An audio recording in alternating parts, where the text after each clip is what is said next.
मैं एक सच्चा उदाहरण दे रहा हूँ, उसमें मैं कोशिश करता हूँ उदाहरण वो हों जो बिल्कुल समाज के मौलिक हों।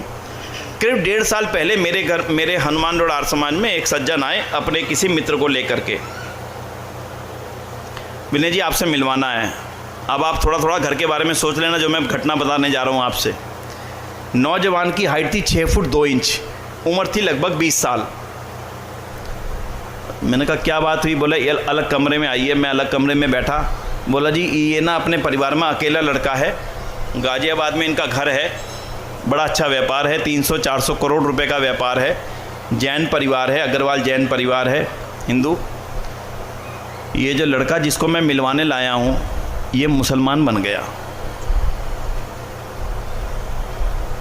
कुछ फ़र्क पड़ा क्या आप पे? बोला जी मुसलमान बन गया। उनका कैसे, किसने बनाया? अब सुनना किसने बनाया।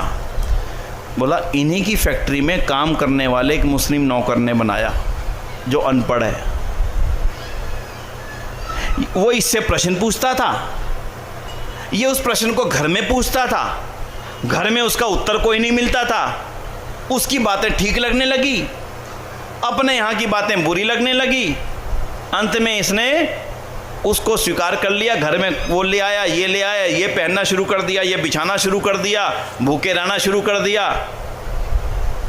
बोला जी घर में कोहराम मचा पड़ा है विनय जी, हम पागल हो चुके हैं। 6 महीने से घटना चल रही है। आज किसी ने सलाह दी कि एक बार आपसे भी मिलवाऊं, तो आपसे मिलवाने आया हूं। परिणाम पता क्या है? परिणाम यह है कि उसने जो उसके पिता थे संपत्ति समझा था, फैक्ट्री को संपत्ति समझा था, धन को संपत्ति समझा था, सोने को, चांदी को, फार्म हाउस को, अपने बेटे को संपत्ति समझा ही नहीं था। परिणाम जो हुआ वो आपके सामने है। हमारा बेटा किसकी सुन रहा है, क्या सुन रहा है, क्या जान रहा है, उसको कौन गाइड कर रहा है, ये आज एक बड़ी चिंता और चिंतन का प्रश्न बन चुका। हम सबको आज बैठ के विचारना चाहिए। अब दूसरा निवेदन करने जा रहा हूँ, अपने बच्चों को अपना बनाइए, अपने बच्चों को अपनी संपत्ति समझिए। अब बाकी का फोकस छोड़ दीजिए। बच्चे के साथ में, यानी बच्चे का मतलब पोता पोती नातियों के साथ में थोड़ी देर बैठने का कार्यक्रम बनाना शुरू कीजिए। हमारी जगह उसको पढ़ा कोई दूसरा रहा है, कोई और पढ़ा रहा है। मोबाइल में वो क्या देख रहा है मुझे मालूम नहीं है, स्कूल में वो क्या जान रहा है मुझे मालूम नहीं है, मित्र उसको किधर धक्का देकर ले जाना चाहता है मुझे मालूम नहीं है। और यही परिस्थिति हमारे बचे खुचे परिवारों को भी समाप्त करने पर लगी हुई है। उसी को पढ़ाने वाले लोग हैं जो उसको ये समझाते हैं there is no need of marriage. उसी को पढ़ाने वाले उसको ये समझाते हैं there is no need of child. जरूरत नहीं है संतान की। पालना है तो बिल्ली को पालिए, कुत्ते को पालिए, चीड़े को पालिए, मैना को पालिए, बच्चे को पालने की जरूरत नहीं। मैं नहीं कह रहा, ये गलत मत जाइए, ये मीडिया कह रहा है। ये मोबाइल पे जाइए थोड़ी देर के लिए, इसके ऊपर डालिए चाइल्ड फ्री इंडिया। क्या डालेंगे? जोर से बोलना, क्या डालेंगे? Child free India, child free society, child free family, childless family, childless society, ऐसे ऐसे टैग वर्ड डाल करके 200 से ज़्यादा वीडियो टैग करके वेबसाइट, अलग अलग इंस्टाग्राम, फेसबुक के ऊपर ग्रुप चलाए जा रहे हैं जिसमें लोग घोषणा कर रहे हैं खड़े होकर के, मैंने तय किया है कि मैं अपनी संतान पैदा नहीं करूँगा। अब इसका आगे का इम्प्लीमेंट कितना जबरदस्त है सुनना। एक बेटा एक बेटी, एक का सिंगल बेटा था, एक की सिंगल बेटी थी, दोनों की शादी हो गई।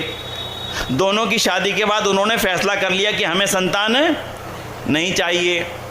अब बेटे की भी सारी संपत्ति, क्योंकि अकेला घर में था, और बेटी की भी सारी संपत्ति, वो अकेली घर में थी, करोड़ों रुपयों की संपत्ति। अब बताइए किसकी होगी? बोलो चलो। हाँ जी, किसकी होगी? बड़े बड़े गुरुओं की होगी। आज मेरे पास इतना समय नहीं है और आपके पास बैठने का कितना ये मुझे मालूम नहीं है, लेकिन बंधुओं परिस्थितियां बेहद ख़राब हैं। एक बड़े गुरु के बड़े जिनका आज बड़ा नाम है, जग्गी वासुदेव। कितनों ने नाम सुना भाई? बहन जी ने सुना नाम, जग्गी वासुदेव का नाम सुना है? कोयम्बटूर में जिनका बड़ा आश्रम है, वो मंच पर बैठ करके भाषण दे रहे हैं। मंच पर बैठ करके, वो वीडियो दिखाऊंगा आज, मेरे पास अगर फैसिलिटी होती दिखाता।